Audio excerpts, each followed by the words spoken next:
voilà mbokk ñi seetaan ñu ngi leen di nuyuwaat bu baax a baax ñu ngi nii ak ki nga xam moom mooy commandant Omar Diop bu gendarmerie bu Xombol ginnaaw rek bu ñu ko nuyoo dañ koy bàyyi rek ak kàddu gi ñu mu nuyu ñi nga xam moom mooy téléspectateurs yi ñu soog a ñëw moom ci benn waxtaan bu gàtt commandant Diop ñu ngi leen nuyu. waaw maa ngi leen di fay maa ngi fay ñëpp quoi. ginnaaw nuyoo bi tey jii gis nañ ni da nga wàcc ci terrain bi fii ba nga xam ne fii ba croisement Ngoundiane ba Thiès commencé tas li nga xam ne moom mooy garage yeeg chauffeur si nga xam dañuy yàpp ay clients di dem ak ñëw te lu war loolu. waaw maa ngi leen di gërëm maa ngi sant ñëpp et puis maa ngi rappeler que affaire bi jeexul parce que début bi ñu waxee xëy na nit ñi commencé woon nañ di topp loolu mais dafa mel na nit ñi dañu commencé di relâcher loolu moo gën a tax tey ma gën a demaat foofu depuis loolu sax chaque jour man maa ngi sur le terrain des fois damay dem fële côté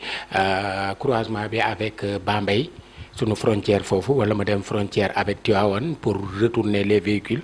mais après j'ai eu des échos xaw a comprendre ni nit ñi ñoo ngi commencé woon ndànk-ndànk di nekkaat ci garage di jël ay oto di dem loolu moo gën a tax man ma ñëw topp garage yee pour teg fa ay dispositifs pour ñëpp demaat toog quoi seen kër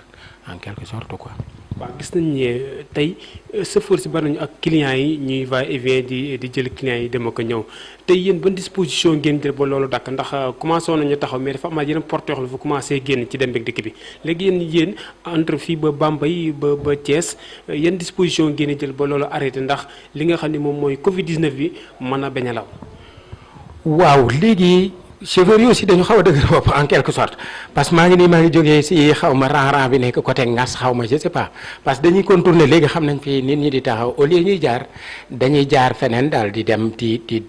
continuer di yóbbu transporter ay nit dañu interdire les transports interurbains dañu bëgg nit ñi toog seen kër ñu yam même bu dee sa dëkk nga toog pour que feebar bi jeex daal en quelque sorte bon population bi aussi maa ngi leen di sant di leen gërëm di leen masawu surtout. parce que ñu ci bëri wax dëgg yàlla am nañu ci am conscience bu ñu gisee dara dañ may woo ni ma oto yi léegi fii la ñuy jaar dañuy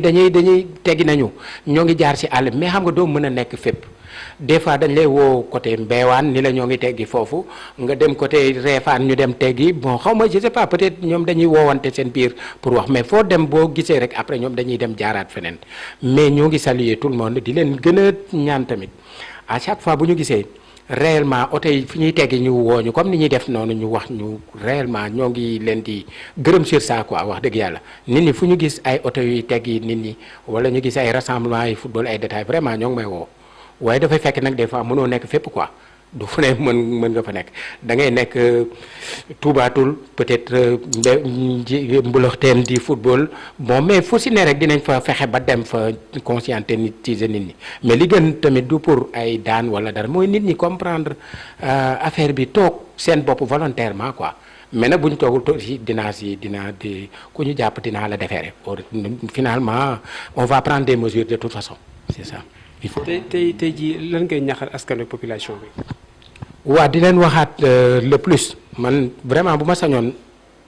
li ma yaakaar bu fekkee topp nañu mesures yi nit ñi wax 14 jours yi ñu waxoon waruñu ko woon prolonger mais bu ñu demee ba prolonger waat 1 mois man li ma wax mooy défi bi ñu fexe ba du yegg foofu parce que tey bu jeexoon rek après dañ koy arrêter dans 10 jours dans 15 jours mais waruñu nekk di prolonger muy gën a am ay décès na ñëpp dal ñëpp yam. de toute façon je vais prendre des mesures bu ñu jàppee ku ñu war a déférer dinaa la déférer au parquet réellement loolu rek mooy mujj quoi parce que nit ñi tamit dafa mel ne jëluñu mesurer wuñu problème bi fan la tollu daal wax dëgg yàlla maa ngi gërëm ñëpp di leen sant di ñaan aussi ñoom ñu toog daal moo gën toujours dama am lu may wuti Thiès wala damay dem feneen wala dara ñu limiter suñuy ambition ndànk-ndànk affaire bi jeex loolu rek laay ñaan population merci. ñoo ko déggandoo li nga xam ne moom mooy kàddu yi commandant Diop nekk fii ci brigade bu Xombol gis ngeen disposition yi nga xam ne jël na ko ngir rek lépp askan yu mën a toog seen biir kër ba nga xam lii di Covid 19 bi daal fiy jeex tàkk ndax lépp suñu kaaraange la ñu bëgg suñu wér-gu-yaram la ñu bëgg kon askan wi ñu delluwaat leen ñaaxaar rek li ñu nga xam ne moom mooy tegtal yi ñu teg yooyu nañ ko topp ci norme yooyu bu baax a baax bu ñu ko jëfee rek yaakaar naa ni mbir mi mën na bañ a sori yenn sori yi nit ñi mën a delluwaat ci seen activité mën a delluwaat ci seen liggéey kon askanu Sénégal mbokk yi nga xam ñooy seetaan Baol Média Production ñu ngi leen jaajëf bu baax a baax di leen sensibiliser encore nañuy topp di raxas suñuy loxo ba mu set di toog ci suñu kër yi ku ci am soxla boo xam ne mënut a jàng dox ko ci farata demaat toog sa biir kër kon ñu ngi remercier ñëpp di jaajëfal ñëpp di remercier bu baax a baax commandant Diop ci li nga xam ne may nañu ko buñ ko soxlaa rek ñëw